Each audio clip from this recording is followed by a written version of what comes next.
प्रवीण भाऊंच्या माध्यमातून, भारतीय जनता पार्टीच्या माध्यमातून, राष्ट्रवादी काँग्रेस पक्षाच्या माध्यमातून आणि शासनाच्या माध्यमातून मी एक मागणी करणार आहे की या ठिकाणी कोल्हापूरमध्ये एक मल्टी स्पेशालिटी हॉस्पिटल असावं। कोल्हापूर शहरामध्ये एक मिनी इंडस्ट्री म्हणजे MIDC आणली आणि त्या MIDCच्या माध्यमातून एखाद दुसरा उद्योगधंदे आपण निर्माण केले तर माझ्या तालुक्यातील तरुणांना याच ठिकाणी रोजगार देण्याचा मी प्रामाणिक प्रयत्न करणार आहे। तरुण असो वृद्ध असो हे सगळ्या लोक आज मला सगळे सांगतायत की साहेब ह्यावेळी तुम्हाला बदल करून आम्हाला तुम्हालाच विजयी करायचं आहे, असा जो आशीर्वाद माझ्या मार्गे उभा राहतोय तो खऱ्या अर्थानं माझ्या पाठीशी उभा राहील। आणि प्रवीण दरेकर भाऊंची साथ आहे, त्या साथीमुळे त्यांना माहिती आहे एक खमक नेतृत्व माझ्या मागे उभे आहे। तटकरे साहेबांचं नेतृत्व माझ्या मागे उभे आहे, स्वर्गीय माणिकराव जगतापांचं कुटुंब माझ्या मागे उभे आहे। त्यामुळे विजय हा निश्चित आहे, फक्त विजय कसा साजरा होईल आणि कितीने होईल हीच एक गोष्ट त्या पलीकडची आहे, नाहीतर विजय आणि बदल हा निश्चित घडणार आहे। आज आपण जे चंद्रकांत कळंबे यापूर्वी त्या मला वाटते तिसऱ्यांदा निवडून आलेले आणि आज चौथ्यांदा त्या निवडून उतरतात, आपण युतीमार्फत त्यांच्यासमोर लोक कोणतं विजन जनतेसमोर कोणतं विजन घेऊन निवडून लढणार आहात? आपण सांगितलेली गोष्ट खरी आहे की चंद्रकांत कळंबे साहेब हे गेली 3 वेळा जिल्हा परिषद म्हणून निवडून आलेले। गेल्यावेळी मी त्यांच्या समोर राष्ट्रीय काँग्रेस पक्षाचा उमेदवार म्हणून उमेदवारी लढवली होती। त्यावेळी माझा निसटता पराभव जो झाला, त्या पराभवानंतर मी लोकांशी संपर्क ठेवून त्या लोकांच्या सानिध्यात राहून लोकसेवा करत असताना वैद्यकीय मदत कक्षाच्या माध्यमातून आजपर्यंत तालुक्यातील जास्तीत जास्त लोकांना सेवा देण्याचा प्रामाणिक प्रयत्न केलेला आहे। आणि या प्रयत्नाच्या माध्यमातून लोकांना जर सेवा द्यायची असेल किंवा लोकांची सेवा करायची असेल तर त्यामागे राजकीय पाठबळ कोणाचं तरी असावं लागतं। आणि आज खऱ्या अर्थानं भारतीय जनता पार्टी, राष्ट्रवादी काँग्रेस पक्ष, शिवसेना, उद्धव गट आणि RPI आठवले गट या सगळ्यांच्या युतीच्या माध्यमातून माझ्यासारख्या सर्वसामान्य कार्यकर्त्याला निवडणुकीचे तिकीट मिळाल्यानंतर जो तालुक्यामध्ये उत्साह निर्माण झालेला आहे आणि कोणी असं म्हणेल की ती एकाची जहागिरी आहे, तर ती जहागिरी मोडीत काढण्याकरता मी या ठिकाणी उभा राहिलेला आहे। भारतीय जनता पार्टीच्या पक्षाच्या माध्यमातून सन्माननीय आमचे नेते प्रवीण भाऊ दरेकर हे कायम या तालुक्यावर लक्ष ठेवून असतात। आमदारकी मुंबईत असली तरी तालुक्यामध्ये विकास व्हावा म्हणून त्याने जवळजवळ 150 ते 200 कोटीचा विकास निधी या तालुक्यामध्ये वापरलेला आहे आणि त्याचा उपयोग माझ्यासारख्या कार्यकर्त्याला ह्या निवडणुकीमध्ये होणार आहे। हे निश्चित सर्व कार्यकर्ते जोमाने कामाला लागलेले आहेत आणि कामाला लागलेले नुसते काम न करता तळागाळातल्या लोकांपर्यंत कसं पोहोचता येईल याच्यावर आम्ही काम करून हा विजय आम्ही निश्चित संपादन करणार आहोत। जिल्हा परिषद पंचायत समिती निवडणुकीसाठी भाजप नेते प्रवीण भाऊ दरेकर आज पहिल्यांदाच या तालुक्यात तळ ठोकून बसलेले आहेत। नेमकं या प्रवीण भाऊच्या तळ ठोकून बसल्याने कितपत फायदा होईल, तिला कितपत फायदा होईल?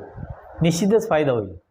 महाराष्ट्राच्या राजकारणात सन्माननीय प्रवीण भाऊ दरेकर यांचं वर्चस्व काय हे पूर्ण महाराष्ट्राला माहिती आहे आणि हे वर्चस्व खऱ्या अर्थानं आज तालुक्यामध्ये त्याची आपल्याला गरज आहे की आमच्या तालुक्यातला एक मोठा नेता जर भारतीय जनता पक्षाच्या माध्यमातून महाराष्ट्रभर राजकारण करत असताना सन्माननीय आमचे नेते आणि महाराष्ट्राचे लाडके मुख्यमंत्री देवेंद्र भाऊ यांच्या माध्यमातून त्यांची एकदम जी जवळीक आहे त्या जवळीकीच्या माध्यमातून तालुक्याचा विकास जर करायचा असेल तर भाऊंचा पुरेपूर फायदा उठवण्याकरता आमच्यासारख्या उमेदवाराला निवडून देणं काळाची गरज आहे। कारण भाऊंनी या ठिकाणी कोणताही यांच्यामागे कुठला उमेदवार उभा केला नव्हता, पण तालुक्याची सेवा करण्याच्या माध्यमातून त्यांनी जो विकास केला आहे आणि आताही ज्या बैठका किंवा ज्या आम्ही लोकांना प्रश्न विचारतोय त्या ज्या योजना इथपर्यंत पोचायला पाहिजे होत्या किंवा विकास व्हायला पाहिजे होता, हा विकास फक्त कागदावर राहिलेला आहे।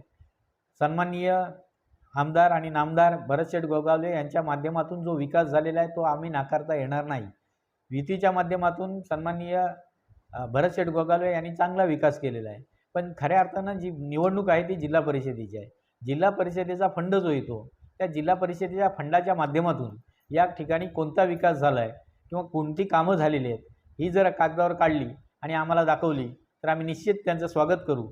पण या ठिकाणी कोणत्याही या जिल्हा परिषद मतदारसंघात जिल्हा परिषदेच्या माध्यमातून कोणताही विकास झालेला नाही हे मी तुम्हाला प्रामुख्याने सांगतो। जो विकास झाला आहे तो फक्त आणि फक्त नामदार भरतशेठ गोगावलेच्या यांच्या माध्यमातून झालेला आहे। बरेचसे गोगावले यांच्या माध्यमातून जे विकास कामे झाले ते आपण मान्य करताय, परंतु आपल्या या मतदारसंघामध्ये जे लोहारे जिल्हा परिषद जे 59 लोहारे जिल्हा परिषद गटामध्ये सव्वा ते हावरे मार्गे गिवील हा रस्ता जोडला गेला आणि त्या रस्त्याचं काम देखील प्रगतीपथावरती आहे.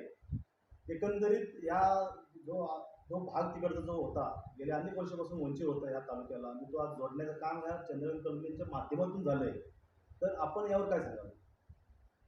आतापर्यंत ते काम झाले ते चंद्रकांत कळंबे जिल्हा परिषदेच्या माध्यमातून काम झाले असं मला वाटत नाही. ते काम झालं असेल ते शासनाच्या माध्यमातून झालेलं आहे आणि शासनामध्ये प्रवीण भाऊ दरेकर आहेत, आदित्यताई तटकरे आहेत, सुनील तटकरे साहेब आहेत, महाराष्ट्र प्रदेशाचे राष्ट्रवादीचे अध्यक्ष, या सगळ्यांच्या माध्यमातून सरकारच्या माध्यमातून तो जो रोड झालेला आहे तो आहे. मी पुन्हा सांगतो, जिल्हा परिषदेच्या माध्यमातून जी कामं व्हायला पाहिजे छोटी छोटी ती कामं या ठिकाणी होताना दिसत नाही. त्यामुळे सन्माननीय या राष्ट्रवादी काँग्रेस पक्षाचे अध्यक्ष तटकरे साहेबांचा मला आशीर्वाद आहे. आमच्या नेत्या आदित्यताई तटकरे बालविकास मंत्री आहेत, त्यांचाही माझ्या मागे आशीर्वाद आहे. आणि माझे स्वर्गीय म्हणजे माझे गुरु स्वर्गीय ज्यांच्या माध्यमातून मी या राजकारणात प्रवेश केला ते स्वर्गीय आमचे गुरु माणिकराव जगताप साहेब यांच्या कुटुंबाचा जो मला आशीर्वाद आहे किंवा स्नेहल दिदीचा जो आशीर्वाद आहे, नानासाहेबांचा जो आशीर्वाद आहे, हा सगळा आशीर्वाद माझ्या पाठीशी असल्यामुळे माझी ताकद निश्चितच वाढलेली आहे आणि त्या माध्यमातून मी कामं करणार आहे. कोल्हापूर तालुक्यातील स्थलांतर आहे ते मोठ्या प्रमाणात आहे आणि इथे कोणत्याही प्रकारचं उद्योग नसल्यामुळे स्थलांतराचं प्रमाण जास्त आहे. शाळा ओस पडतात. भविष्यात तालुक्याचं स्थलांतर आपण रोखण्यासाठी आणि तरुणांना बेरोजगारीपासून दूर ठेवण्यासाठी रोजगार उपलब्ध करण्यासाठी आपण कोणती उपाययोजना करतात? विशेषतः आपण रुग्णसेवेमध्ये आपण या तालुक्यातील अनेक किंवा महाराष्ट्रातील अनेक रुग्णांना आपण चांगली सेवा देऊन एक चांगली आपण सेवा घडवली आहे.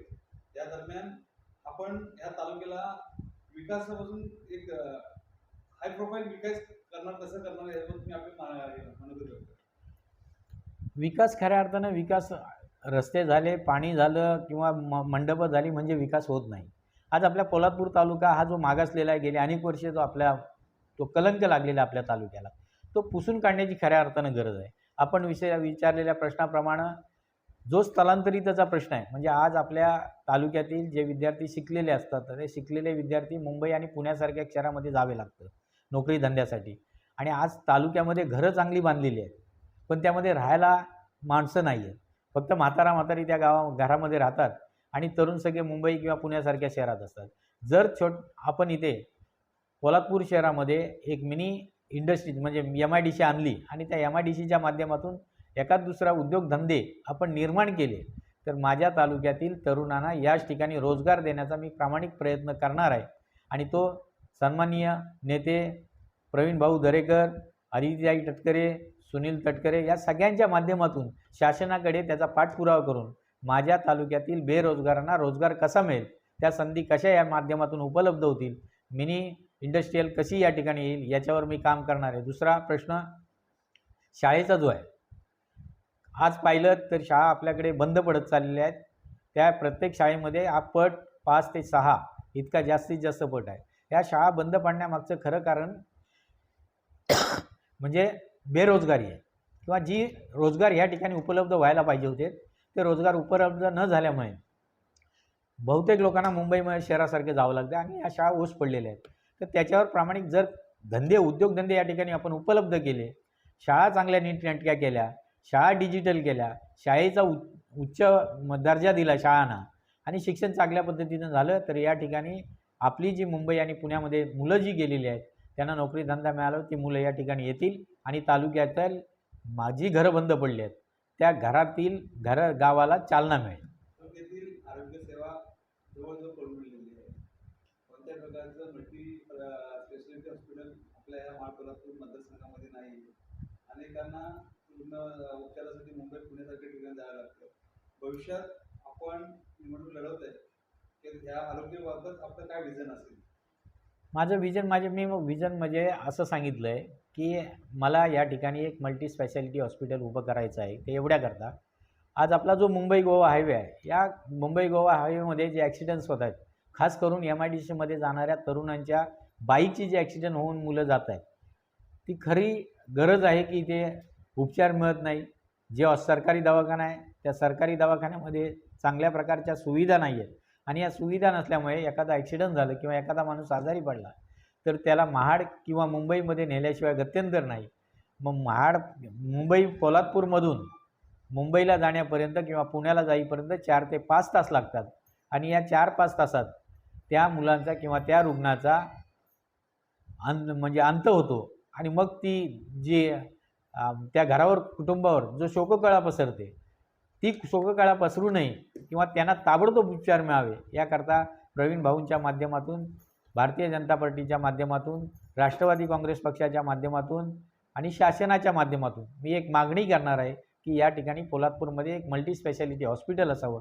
आज मी वैद्यकीय मदत कक्षामध्ये काम करत असताना महाराष्ट्रातील जवळजवळ 15 ते 16,000 रुग्णांना आपण वेगवेगळ्या हॉस्पिटलमध्ये वेगवेगळ्या प्रकारची सुविधा दिलेल्या आहेत. मग त्या हॉस्पिटलमध्ये ऑपरेशन करण्याचं असो किंवा बिल माफ करण्याचं असो, या सगळ्या सुविधा आपण उपलब्ध करून आपल्या माध्यमातून देत आहोत. पण ते तिथे देण्यापेक्षा माझ्या तालुक्यात एक चांगलं हॉस्पिटल झालं तर माझ्या तालुक्यातील मुलांना त्या ठिकाणी रोजगार मिळेल. माझ्या तालुक्यातील जवळजवळ 50 ते 60 डॉक्टर आज मुंबईमध्ये चांगल्या चांगल्या हॉस्पिटलमध्ये सेवा देत आहेत. ती मुलं किंवा ते डॉक्टर या ठिकाणी येऊन आपल्या तालुक्याची सेवा करतील आणि ज्या नर्सेस आहेत किंवा ज्या स्टाफ आहे बाकीचा तो आपल्या तालुक्यातलाच या ठिकाणी असेल. त्यामुळे आपल्या तालुक्यातील मुलांना रोजगार निर्मिती होईल आणि आपल्याला चांगल्या पद्धतीचं काम करता येईल. एकंदरीत आता निवडणुका ह्या 2 दिवस उशिरा घेतल्या गेल्या. 7 फेब्रुवारीला मतदान होणार आहे. या दिवशी आपल्याला कसा अंदाज आला की ज्या प्रचार रॅली जो आपल्या फिरत आहेत त्याच्यातून जनतेचा कितपत प्रतिसाद आपल्याला मिळतोय? मी आता जवळजवळ माझे 2 राऊंड झाले माझ्या मतदारसंघामध्ये, जिल्हा परिषद मतदारसंघामध्ये.